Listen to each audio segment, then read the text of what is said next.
যথাযোগ্য মর্যাদায় জামালপুরে পালিত হয়েছে হানাদার মুক্ত দিবস। মুক্তিযুদ্ধের হাতিয়ার।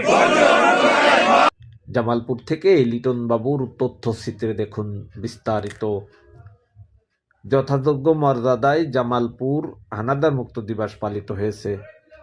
দিবসটি পালন উপলক্ষে আজ সকালে জেলা মুক্তিযোদ্ধা সংসদ চত্বর থেকে একটি বর্ণাঢ্য শোভাযাত্রা বের হয়। শোভাযাত্রাটি শহরের প্রধান প্রধান সড়ক প্রদক্ষিণ শেষে দয়াময়ী চত্বরে শহীদ স্মৃতিস্তম্ভ গিয়ে শেষ হয়।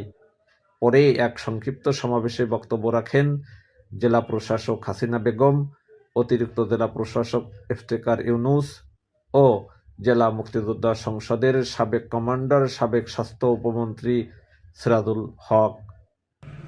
আমি প্রথমেই বিনম্র চিত্তে স্মরণ করছি 52-র ভাষা আন্দোলন, 1971-এর মুক্তিযুদ্ধে আত্মহতি দেওয়া সেই বীর মুক্তিযোদ্ধাগণকে। একই সাথে কৃতজ্ঞতা জ্ঞাপন করছি বৈষম্য বিরোধী ছাত্র জনতার জুলাই আগস্ট বিপ্লবে গণঅভ্যুত্থানে শহীদ, আহত এবং ক্ষতিগ্রস্ত সকল ছাত্র জনতাকে।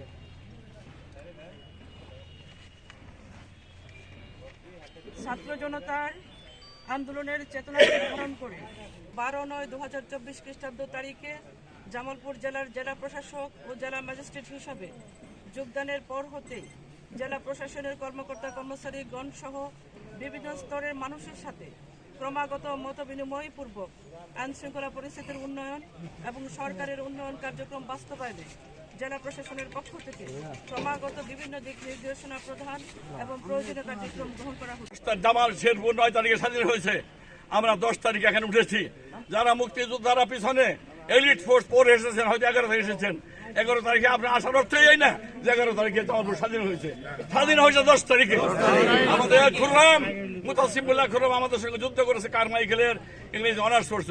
এই পিটিআইয়ের মধ্যে ওখানে মুতাসিমুল্লাহ খুররাম বীর বিক্রম এখানে ভারতীয় বাহিনীর সঙ্গে মিত্র বাহিনীর সঙ্গে যুদ্ধ করে এখানে শহীদ হয়েছেন।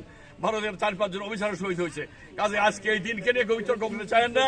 আমরা রাজনৈতিকভাবে আমরা কোনো সিদ্ধান্তকে আমরা মানতে চাই না। আমরা বলি সত্যিকারের ইতিহাস সেটাকে লিপিবদ্ধ করতে হবে। আজকে আমরা বলতে চাই, এই দেশের জনগণকে বলতে চাই, আপনারা মুক্তিযুদ্ধের চেতনার সঙ্গে ঐক্যবদ্ধ হন এবং সত্যিকার অর্থে মুক্তিযুদ্ধের ইতিহাস নির্ণয় করার জন্য। আপনারা জানেন প্রত্যেক গ্রামে গঞ্জে মহল্লে আমরা জানি কে যুদ্ধ করেছে আর কে করে নাই, কে ভুয়া কে প্রকৃত মুক্তি আপনারাই জানেন। কাজে এগুলো আজকে আমরা বের করতে চাই। কাজে আজকে আমাদেরকে সমর্থন চাই, প্রশাসনের সর্বরকম সমর্থন আমরা চাই, ল এনফোর্সমেন্ট এজেন্সি আমরা সমর্থন চাই। এ কারণে চাই, এখনো মুক্তিযোদ্ধারা অবহেলিত, এখনো মুক্তিযোদ্ধার বিরুদ্ধে কেস দেওয়া হয়। কাজে আমরা চাই আপনারা আমাদের প্রতি সুদৃষ্টি রাখবেন। আপনারা আজকে ডিজি হয়েছেন, এসপি হয়েছেন, আমি মন্ত্রী হয়েছি, আমার ভাইয়েরা কিছু হইতে পারে না, এরা এমপি হয় নাই, ইউনিয়ন পরিষদের চেয়ারম্যান হইতে পারে না। কাজে আমরা বলতে চাই মুক্তিযোদ্ধাদের সম্মান নির্ণয় করতে হবে।